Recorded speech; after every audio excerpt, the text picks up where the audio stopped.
भानुदास एकनाथ भानुदास एकनाथ भानुदास एकनाथ भानुदास एकनाथ भानुदास एकनाथ भानुदास एकनाथ भानुदास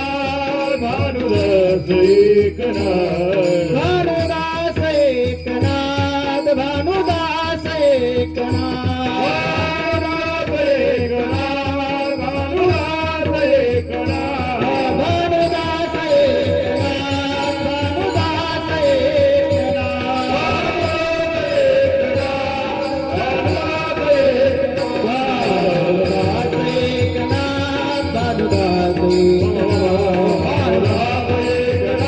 भानुदास एकनाथ भानुदास एकनाथ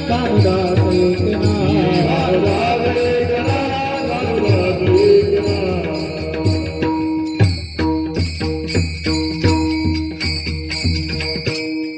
म्हणून तुकाराम बीजाची आणि एकनाथ महाराज हे जे कीर्तन असतं याला टाइम लागतो 2 तास.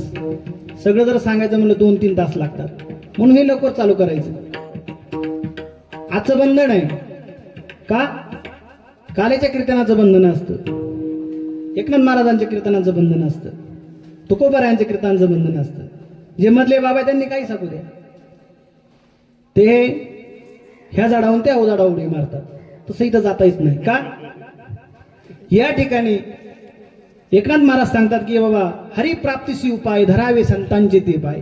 मग या ठिकाणी जन्माला आल्यानंतर नेमकं काय करायचं, त्या हरीची प्राप्ती करून घ्यायची. मग ती कशी होईल तर तुकोबारायांनी पहिला प्रश्न विचारला हनुमंतरायांना, शरण शरण हनुमंता तुम्हा आलो रामदूतां काय भक्तीच्या त्या वाटा. काय म्हणले, ज्ञानाच्या वाटा म्हणले का. प्रश्न विचारला तुकोबारायांनी की बाबा हनुमंतरायांना गुरु मानलं.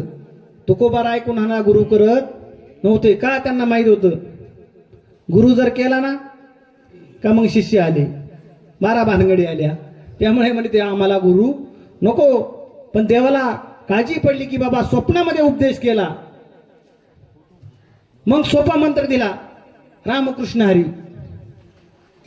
त्यांचा मंत्र काय होता, ओम नमो भगवते वासुदेवाय. तो मंत्र नाही दिला. जो तुकोबारायांना मंत्र आवडतो ना तो दिला. का, ही संतांची ताकद आहे. म्हणून या ठिकाणी हरिप्राप्तीशी उपाय धरावे संतांचे ते पाय. हनुमंतरायांना तुकोबारायांनी मार्ग विचारला काय भक्तीच्या त्या वाटा. आणि मग भक्तीच्या जर वाटा कोणाला विचारायच्या, हनुमंतराया पहिल्या क्रमांकाचे भक्त आहे संत. म्हणून हनुमंतरायांना विचारला की बाबा. आणि मग एकनाथ महाराज सांगतात हरिप्राप्तीशी उपाय धरावे संतांचे ते पाय. एवढंच आपल्याला पाहिजे, आता पुढे जायचं नाही. ही 4 चरण सोडायला 4 कीर्तन करावं लागतात, तेव्हा हे जमतंय, अन्यथा होत नाही. म्हणून हरिविना प्राप्ती नाही. मग त्या ठिकाणी सांगितलं का बाबा हरीची प्राप्ती करायची ना, तर साधं आणि सोपं साधन सांगितलंय की तुम्ही ह्या युगामध्ये 4 युग आहेत. मग 4 युगामध्ये काय केलेलं आहे, पहिल्या युगातला जो राक्षस आहे तो 4 अक्षरी हिरण्यक्ष. युगाचं आयुष्य कमी झालं. तृतीय युगामध्ये आले, त्या राक्षसाचं काय नाव आहे, रावण 3 अक्षरी. या खाली अजून द्वापर युगामध्ये, त्या युगामध्ये राक्षसाचं नाव आहे काय, कंस. आणि आता हे कलियुग आहे, 4,32,000 वर्ष. मग ह्या कलियुगामध्ये राक्षस कोण असेल तर मी. कोण आहे, मी. या ठिकाणी आपलं वाटोळ करायला मी बाद झाला. माणूस म्हणतो तो माणूस लय भारी होता हो, तो खूप मोठा होता, परंतु त्या मीपणाने त्याचं वाटोळ केलं. काय केलं, मग हा जीवनामध्ये काय करा, हा फक्त मी घालवा, बाहेरनं काही नाही घ्यायचंय. परमार्थामध्ये एकनाथ महाराजांनी बाहेरचं काही घेतलं नाही, त्यांनी आतले गुण घालवले सगळे. मग मी घालवायचा आहे पहिला. मी इतका घातक आहे की जीवनाचं वाटोळ केल्याशिवाय राहणार नाही. ते राक्षस ते 3 अक्षरी होते, ते गेले 4 अक्षरी, त्यांचं वाटोळ झालं. परंतु मी हा आहे ना, हा एक. म्हणून आपुला तर एक देव करून घ्यावा. का, एक म्हणजे देव.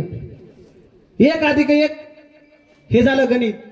काय झालं? 1 + 1 11, 1 + 0 परमार्थ आणि संसार. संसाराच्या नावे घालून या 0. एकाला एकाच्या समोर उभं करणं म्हणजे राजकारण. काय? एकाला एकाशी भेटूनच दिले नाही. अरे मला यायचं होतं तुझ्याकडं, पण मला यांनी भेटून दिलं नाही, हे राजकारण.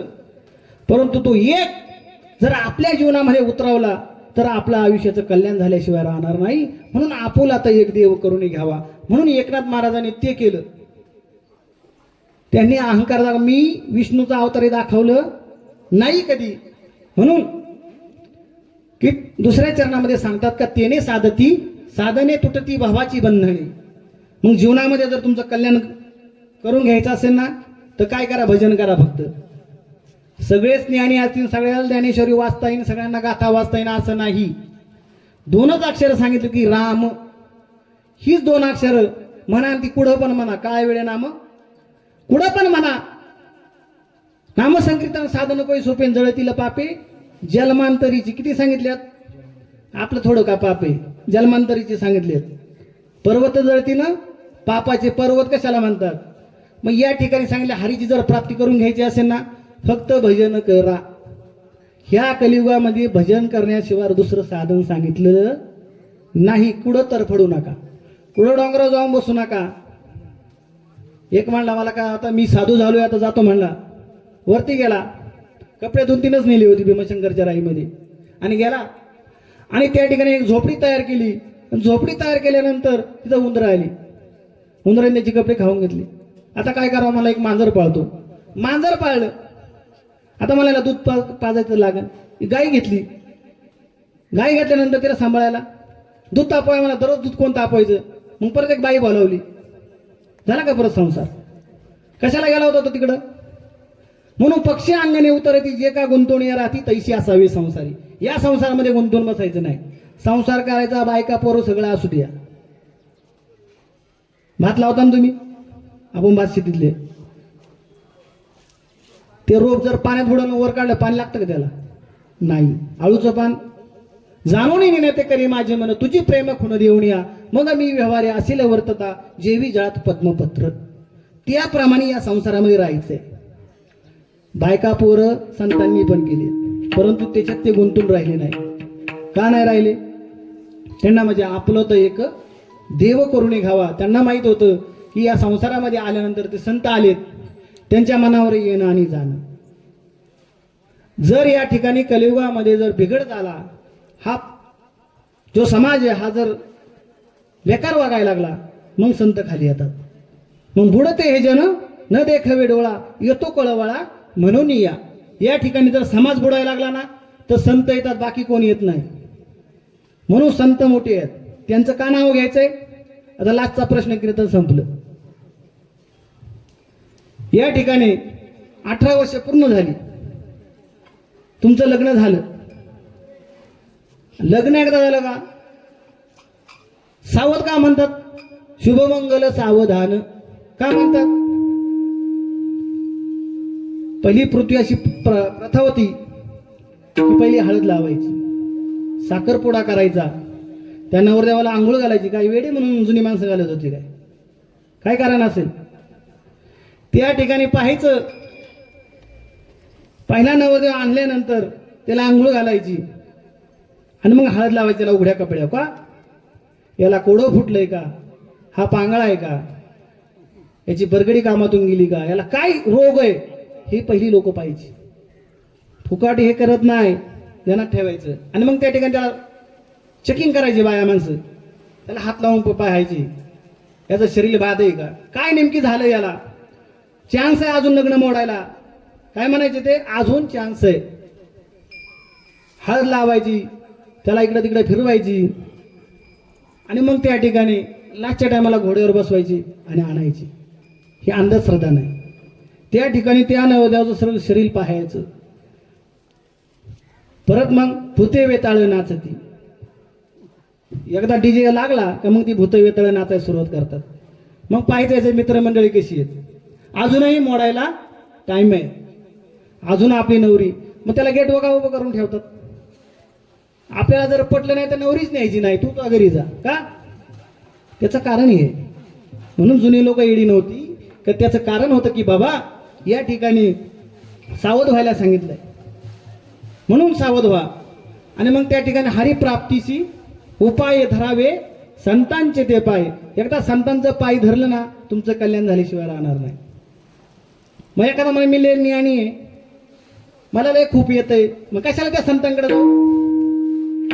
पण तिसऱ्या चरणामध्ये महाराज सांगतात की बाबा हरिप्राप्तीशी उपाय धरावे संतांचे ते पाय, संताविना प्राप्ती नाही. मग जर वेद सांगतात जर संताविना प्राप्ती नाही तर आपण कोण आहे? आपण कोणत्या झाडाचा पाला आहे? मग असं एकनाथ महाराज सांगतात की बाबा जर संत सांगतात ना ऐसे वेद देती गुहाई, ते वेद सांगतात की संतांची तुम्ही प्राप्ती करा. आणि मग शेवटच्या चरणामध्ये महाराज सांगतात की बाबा संतोष भैरवी की बाबा एका जनार्दनी संत, एका जनार्दनी संत, एका जनार्दनी संत, हो एका जनार्दनी संत, एका जनार्दनी संत,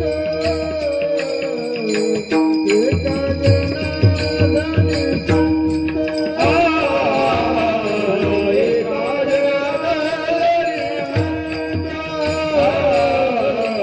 एका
ज्ञानेश्वर विठोबा कुमार,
एकनाथ महाराज सांगतात की बाबा रे एका जनार्दनी संतन पूर्ण करती मनोरथ.